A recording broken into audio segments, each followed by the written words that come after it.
Want some good comics to read before Supergirl hits theaters? Here are 5 graphic novels I recommend reading if you're really in a Supergirl or a Lobo mood for this week. Now, starting with Supergirl, we're going to have Supergirl being super. This is a more grounded and personal take on Kara Zor-El.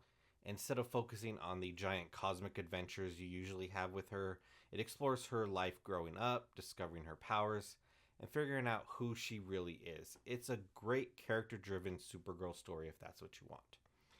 Next up is Lobo's Back. Now, since Lobo is confirmed to appear in this movie and we've seen him in the trailers, this to me is a fun way to get familiar with the main man.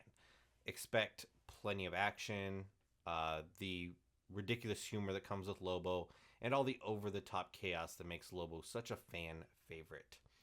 Speaking of Lobo, you should also check out Lobo the Last Zarnian.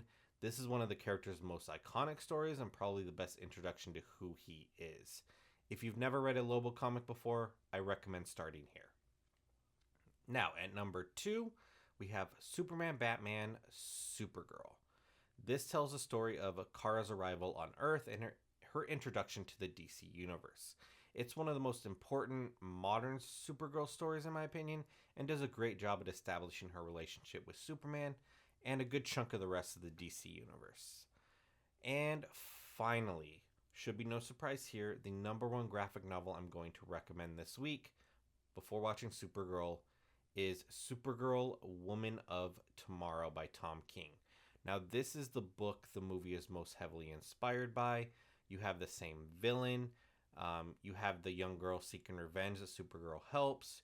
You have the whole story with Crypto. And much of the film's overall story can be found right here in this book, with obviously Lobo being added and some things changed here. Now, I just finished rereading it, and I gotta say, it's still an excellent graphic novel with fantastic writing and beautiful artwork.